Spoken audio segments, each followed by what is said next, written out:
Sissi, a imperatriz que buscou a liberdade. Em 24 de dezembro de 1837, enquanto a Europa ainda vivia sob o domínio de grandes impérios e antigas dinastias, nascia em Munique, no reino da Baviera, uma menina que décadas mais tarde seria conhecida em todo o mundo como Sissi. Seu nome completo era Elisabeth Emily Eugenie von Wildbach, filha do duque Maximiliano da Baviera e de Ludovica da Baviera, e pertencia à poderosa família Wildbach. Elizabeth era a quarta criança de uma família numerosa e passou grande parte da infância entre Munique e Pulshofen, residência da família, às margens do lago Sternberg. Ali, sua vida era muito menos rígida do que de outras jovens pertencentes às grandes casas aristocráticas europeias. Seu pai possuía uma personalidade considerada excêntrica para os padrões da nobreza. Apreciava música, viagens e cavalos, e permitia aos filhos uma liberdade incomum. Elizabeth cresceu próxima da natureza e dos animais e dos irmãos, desenvolvendo desde cedo o gosto por cavalgar e viajar.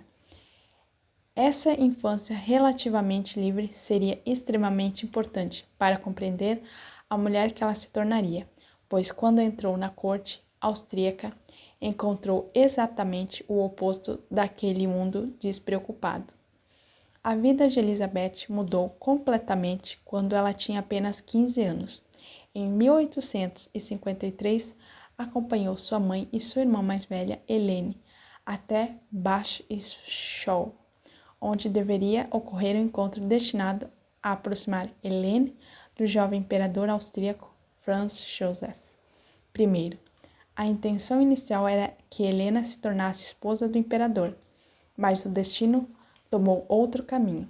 Franz Joseph ficou profundamente impressionado com Elizabeth e decidiu pedi-la em casamento. O noivado ocorreu em agosto de 1853 e, no ano seguinte, em 24 de abril de 1854, Elizabeth, com apenas 16 anos, casou-se com o imperador na igreja dos Augustinianos, em Viena. A jovem que havia crescido correndo pelos campos da Baviera agora precisava viver dentro de uma das cortes mais formais da Europa. A realidade era muito diferente das histórias românticas apresentadas posteriormente pelo cinema. A corte dos Habsburgos possuía regras rigorosas, cerimônias, hierarquias e obrigações que Elizabeth tinha dificuldade em aceitar. Sua sogra, a arquiduquesa Sophie, exercia grande influência sobre a família imperial. A jovem imperatriz rapidamente percebeu que possuir uma coroa não significava possuir a liberdade. Nos primeiros anos de casamento, Elizabeth precisou enfrentar também dificuldades da maternidade e da vida familiar dentro da monarquia. Ela teve 4 filhas: Sophie, nascida em 1855, Gisele, em 1856, e o príncipe herdeiro Rudolf, em 1858, e Mary Valerie, em 1868. A morte de sua primeira filha, Sophie, ainda criança, foi uma das primeiras grandes tragédias da sua vida. Elizabeth também sofreu por sentir que não tinha controle suficiente sobre a educação dos filhos, especialmente de Rudolf, que estava destinado a se tornar o futuro imperador. Ao mesmo tempo, começou a se afastar cada vez mais das cerimônias da corte. A sua aparência tornou-se célebre em toda a Europa. Elizabeth possuía cabelos extremamente longos e dedicava muitas horas aos cuidados pessoais, além de manter uma rotina rigorosa de exercícios, caminhadas e equitação. Porém, sua preocupação com a beleza não deve ser compreendida apenas como vaidade. A imagem pública era uma das poucas coisas que ela conseguia controlar em sua vida, cercada por obrigações. Com o passar dos anos, Elizabeth tornou-se cada vez mais conhecida por sua independência, recusando-se permanecer constantemente em Viena. e procurando nas viagens uma forma de escapar da atmosfera sufocante da corte. Entre todas as regiões pelas quais Elizabeth desenvolveu afeição, a Hungria ocupou um lugar especial, enquanto a relação entre Viena e os húngaros permanecia marcada por profundas tensões políticas. Elizabeth aproximou-se da cultura húngara e começou a estudar a língua, a história, a literatura do país. Sua simpatia pelos húngaros contrastava com a postura mais conservadora de setores da corte vienense. Elizabeth estabeleceu relações com importantes figuras húngaras em sua posição pessoal. Ajudou a aproximar Franz Joseph dos representantes húngaros. Em 1867 foi estabelecido o Compromisso Austro-Húngaro, que transformou o Império Austríaco na monarquia austro-húngara.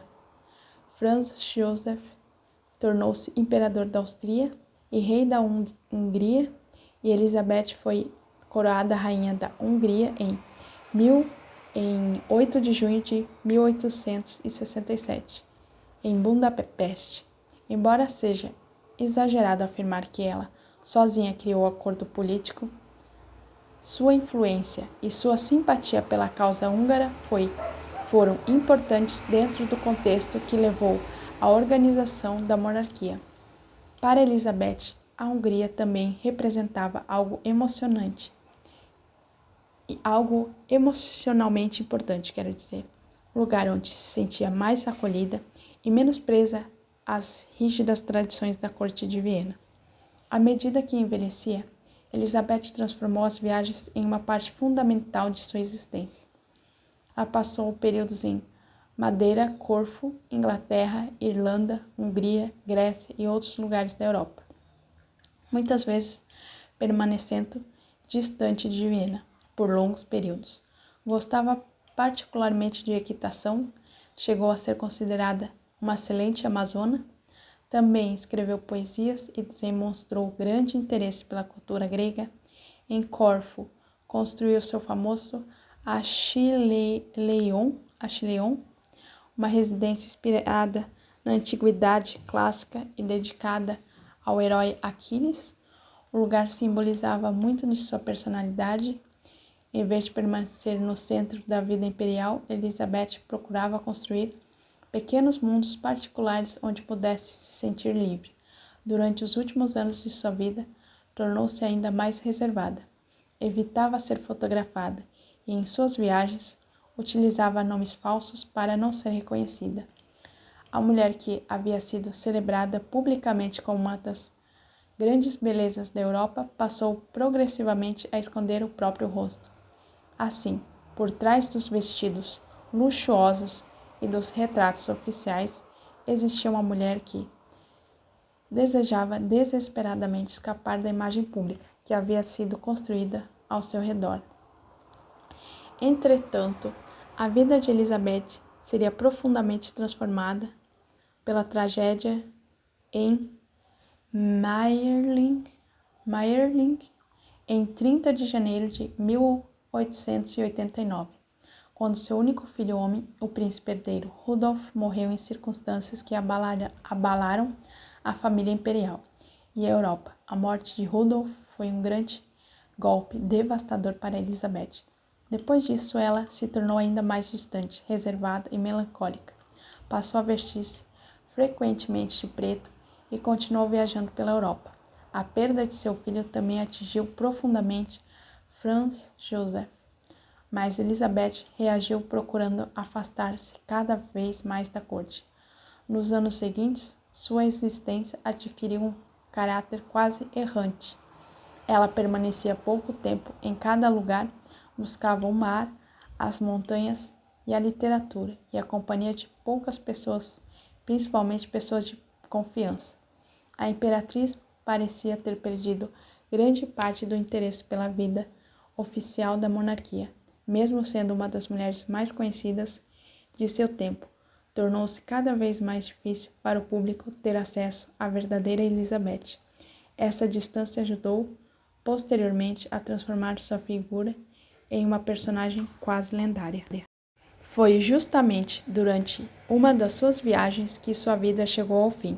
Em 10 de setembro de 1898, Elizabeth encontrava-se em Genebra, na Suíça, viajando discretamente e utilizando o nome da condessa Honemas.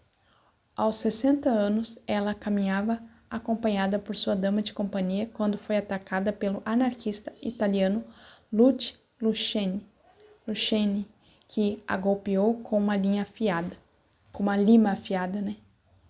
Elizabeth inicialmente não percebeu a gravidade do ferimento e continuou caminhando até embarcar. Pouco depois, entretanto, seu estado piorou e ela morreu. O assassinato provocou enorme comoção na Europa. A mulher que durante toda a vida tentou fugir da exposição pública transformou-se, depois de morta, uma das figuras mais famosas da história dos Habsburgos. Décadas mais tarde, filmes, livros, séries ajudariam a construir a imagem romântica da jovem princesa chamada Sissi, muitas vezes apresentando sua história como um conto de amor entre uma adolescente e um imperador. A verdadeira Elizabeth, porém, era muito mais complexa. Ela foi imperatriz da Áustria, rainha da Hungria, mãe, viajante, amazona, leitora, poeta e uma mulher profundamente marcada pelas limitações da sua posição. Sua história não é apenas de uma princesa que viveu em palácios, mas de uma mulher que passou a vida tentando encontrar liberdade dentro de um mundo no qual quase tudo já havia sido decidido por ela.